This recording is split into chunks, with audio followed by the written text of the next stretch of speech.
যদি সুযোগ হয় শেখ হাসিনার পক্ষে করব। একটু ক্লিয়ারলি বললাম যে যদি সুযোগ হয় তাহলে শেখ হাসিনার পক্ষেই লড়াই করব ট্রাইব্যুনালে। ট্রাইব্যুনাল কেন, সব মামলাতেই। আপনি কি মনে করেন মিডিয়ার স্বাধীনতা আছে, গণমাধ্যমের স্বাধীনতা আছে পূর্ণমাত্রায়? Not at all, I don't believe it. একটু বললাম যে আজকে যা বইলে গেছে এটি পুরোপুরি আসে কিনা সন্দেহ আমি। আগে ছিল গণগ্রেপ্তার, এখন হলো গণমামলা। তো গণগ্রেপ্তার মামলা হলে পর তো গণমামলা হলে পরে গণগ্রেপ্তার হবে, এবং এর ভিকটিম আমিও ছিলাম, এবং সেটাও বললাম যে আমি ভিকটিম ছিলাম এবং আমি বেইল পেয়েছি। এবং সেখানে অ্যাটর্নি জেনারেলের office, particularly additional attorney general mister Abdul Jabbar Bhuiyan, তিনি কোর্টে দাঁড়াই বলছেন যে আমাদের কোনো আপত্তি নাই, অর্থাৎ সরকারের কোনো আপত্তি নেই আমি বেইল পেলে পর। তো সেটা আমি কোর্টকে বলছি যে আমি তো ছিলাম, এ আছে 84-এ, 156 অ্যাকিউজডের ভেতর, আমি ছিলাম 180-র ভেতরে 94-এ। এই হলো পার্থক্য। তো এখনও যে মামলা কমছে আমি দৃশ্যমান আমার কাছে না, মামলা চলছে গণহারে, এবং একই স্ক্রিপ্ট। চক্ষু নষ্ট হয়ে গেছে, পা নষ্ট হয়ে গেছে, অথবা মারা গেছে একজন, গুলি লাগছে একটা, কিন্তু এর পেছনে শতাধিক 200, 300, 500 লোক involve. Double million offer Walton fridge কিনে পেতে পারেন 20 লক্ষ টাকা, রয়েছে কোটি কোটি টাকার নিশ্চিত উপহার। একটু ভিন্ন প্রশ্ন করি। আমরা আজকে আইন উপদেষ্টা আসছেন, ওনারা একটা আইনের সংশোধনী এনেছেন। তো ওনারা অনেকদিন ধরে শোনা যাচ্ছিল যে রাজনৈতিক দল হিসেবে বিচার করা হবে জেলায়। পরবর্তী সময়ে তারা যে আইনের সংশোধনী এনেছে, দলের বিচারের বিষয়টা পিছিয়ে গেছে, তারা করেন না সেই সংশোধনীটা। তো ওনারা বলছেন যে এটা বিচারের শুদ্ধতার জন্য হয়তো ওনারা করেননি, এটা বলেছেন। আপনি কি মনে করছেন যে তারা একদিন বলে এসে আবার আইনে সংশোধনী সেগুলোতে আনলেন না, শাস্তি বা বিচারের বিষয়ে? এটা ওনারাই ব্যাখ্যা দিতে পারবেন ভালো। আমি যেটা বুঝি যে ডক্টর ইউনূস মিনুয়েল বোধহয় রিয়েলাইজ করছেন যে এই সংশোধন এগুলো করা ঠিক হবে না। উনি গতকালকে আমি একটা সোশ্যাল মিডিয়ার দেখলাম, উনি বলছেন যে রাজনৈতিক দল যদি সংস্কার না চায় তাহলে নির্বাচন দিয়ে আমি চলে যাব। আক্ষেপের শুরু বলুক আর অভিমানের সুরে বলছেন এটা, এবং দিস দ্য রিয়েলিটি। এই গভর্নমেন্টের প্রাথমিক দায়িত্ব এবং একমাত্র ডিউটি হচ্ছে নির্বিঘ্নে লেভেল প্লেয়িং ফিল্ডে একটা নির্বাচন দেয় এবং গণতান্ত্রিক পদ্ধতিতে সেই সরকারের কাছে ক্ষমতা হস্তান্তর করা। Nothing else.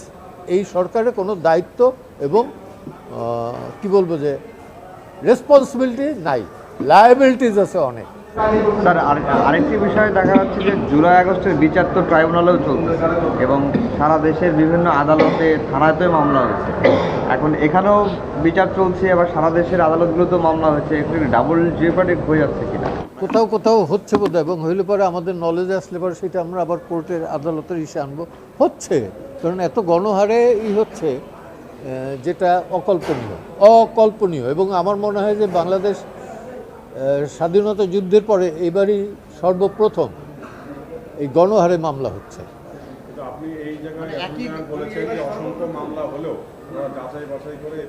এটা আমি বলি না, এটা অ্যাটর্নি জেনারেল বলছেন। হ্যাঁ, এখন এইটা ওনারা বলতে পারেন, কারণ ডেটা আমি বলি নাই।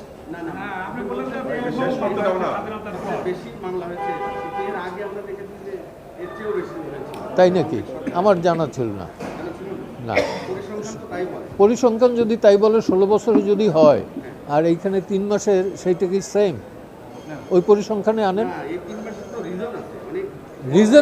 রিজন আছে কি নাই এটা তো আমি বলি না। আমি বলছি যে সংখ্যাটা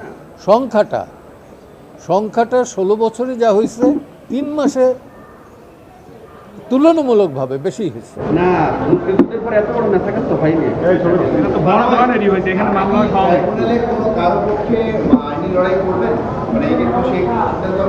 ইয়েস, যদি সুযোগ হয় শেখ হাসিনার পক্ষে করব। একটু ক্লিয়ারলি বললাম যে যদি সুযোগ হয় তাহলে শেখ হাসিনার পক্ষেই লড়াই করব ট্রাইব্যুনালে। ট্রাইব্যুনাল কেন, সব মামলাতেই। কারণটা কি? একটা প্রশ্ন, আপনি বললেন যে এই সরকারের একমাত্র দায়িত্ব হচ্ছে যে নির্বাচন দিয়ে লেভেল প্লেইং তৈরি করে নির্বাচন দিয়ে চলে যাওয়া, কিন্তু এই সরকারের উপদেষ্টা এবং ছাত্র আন্দোলনকারী যারা আছেন সরকারে এবং এখনো যারা মাঠে আছেন, তারা বলেছেন যে তারা 5 আগস্টের যে অভ্যুত্থান সেটার মধ্য দিয়ে তারা এক ধরনের জনগণের আকাঙ্ক্ষা বুঝতে পেরেছেন যে আগে যে ধরনের সংবিধান ছিল সেখানে এক ব্যক্তিকে ক্ষমতায়িত করা হয়েছে এবং অন্যান্য জায়গায় এটা প্রভাব ফেলেছে। সেই সংস্কার না করে যদি নির্বাচন দেওয়া হয় তাহলে এই যে অভ্যুত্থান এইটা তো আসলে ব্যর্থ হয়ে যাবে।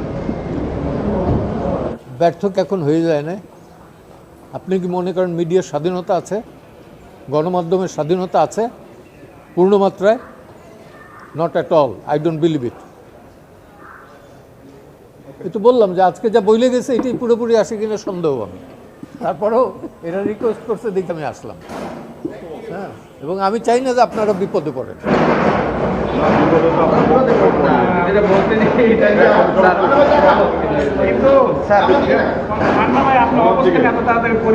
না, অবস্থান আমি পরিবর্তন করি না তো। আমি আবারও বলি আমি আছি নিপীড়িতর পক্ষে অলওয়েজ।